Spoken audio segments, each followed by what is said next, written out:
دەیانەوێت سەرکەون بەسەر پلانەکانی داعش لە دانانەوەی بۆمب بەڕێدەکەون بۆ پوچەڵکردنەوەیان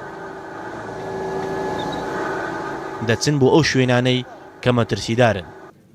بەردەوام کەتیبەی ئەندازەی سەربازی لە هێزەکانی پشتیوانی یەک بە دوای ئەو بۆمبانە دەگەڕێن کە دوای داعش جێماون ئێرە میحوەری خازرە دوای کۆنتڕۆڵکردنەوەی ئەم ناوچەیەش تا ئێستا چەند بۆمبێکی چەکدەرانی داعش ماون کە دایان ناون ئێستا کەتیبەی ئەندازەی سەربازی فەرماندەی هێزەکانی پشتیوانی یەک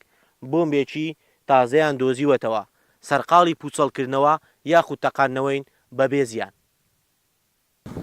ئامادەکاری دەکەن بۆ تەقاندنەوەی بۆمبە دۆزراوەکان لە دوورەوە چاودێری ئەو پێشمەرگەیە دەکرێت کە بۆمبەکان دەدۆزێتەوە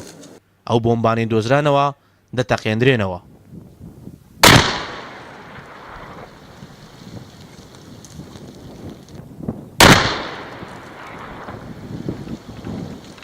بۆم ئەو چەکەی کە داعش هەمیشە پشتی پێدەبەستێت لە مانگی حوزەیرانی ساڵی 2014ەوە تا ئێستا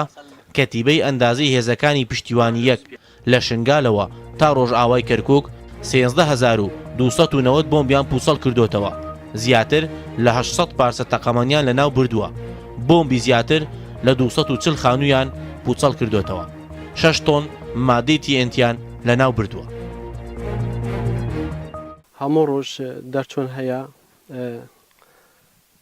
پێشبینی دەکرێت لە مووسلیش ئەگە بەشدار بین کەتیبەمان ئامادەیە بە هەموو شێوەیەک 100% ئامادەینە دڵنیایی دەدەینە خەڵکی خۆ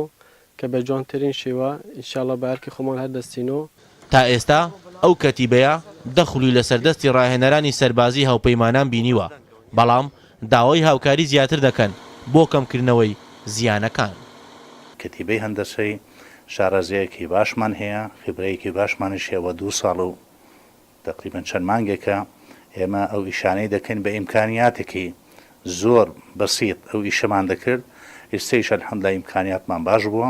بەڵام ئامری پێشکەوت و زۆر پێویستە کنەوانە نەوع مدەڕعاتێک هەیە تەحالوو بەکارێدێن دەتوانێت عیلاجی